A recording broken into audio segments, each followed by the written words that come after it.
What up, y'all? What's going on? How y'all doing today?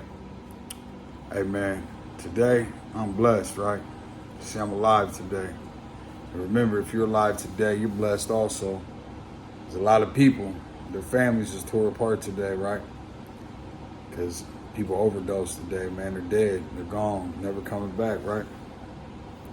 For a long time, I was one of those people that played with fire. Every day I gambled with my life, right? Every single day I sent my mom and dad to bed crying.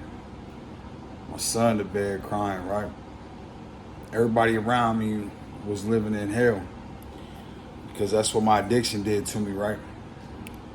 It made me steal, lie, cheat, do it all. I do absolutely anything I had to do to get high. And for so long, I lived my life with a needle. Woke up with it, went to bed with it, right? I was in love with it.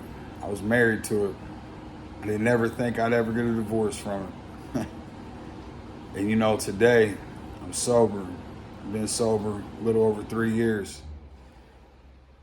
My accountability today is amazing.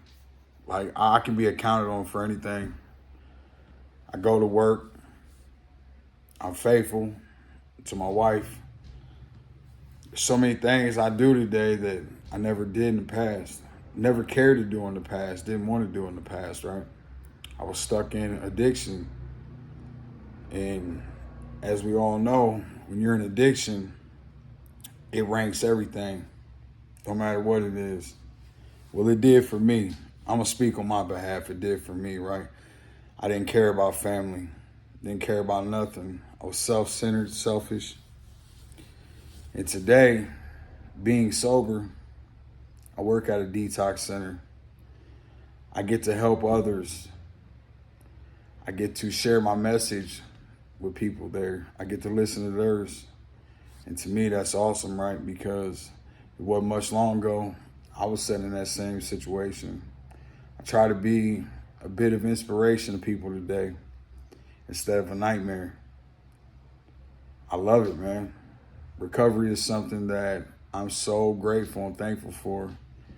And if you're somebody that's stuck in addiction and you don't know how to get out, you just feel like everything's adding up and you're ready to check out, right?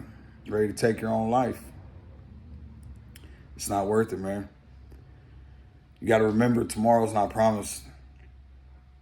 You go shoot that bag of dope, it may be fentanyl. You may be looking for fentanyl. You may be one of those people that wants fentanyl. And it could be your last shot. It might sound good at the time, right? Because you just feel like you got so much going on, you just can't get through it. But I promise you, you're going to leave somebody behind that truly, honestly cares about you and loves you, man. And that's going to be horrible because you're going to tear their heart apart. And I know from experience, when I was in addiction, there was times I tried to kill myself shooting dope. It didn't work. God had a different plan for me, right? And I truly believe today that this was what he had for me to do, to get on here, talk about addiction on social media, to be able to work in a detox center, to be able to further my career in substances, right? Because see, that's what I truly, honestly want to do. I try to do this outreach thing, like to reach out to people, comfort them, be a set of ears for them, right? Not to judge them, because that's not what I'm here for, is to judge anybody. If you're struggling or somebody you know is struggling, reach out, Felonies to Recovery. I'm here to listen, I'm not here to judge. One thing I know is pain and misery and addiction. I know that stuff, man. I've been building a resume for 20 plus years in it, right? But today I also know that recovery is possible. So remember, if you or somebody you know is struggling, reach out, Felonies to Recovery. I love you, man. Have a safe, blessed, and sober day.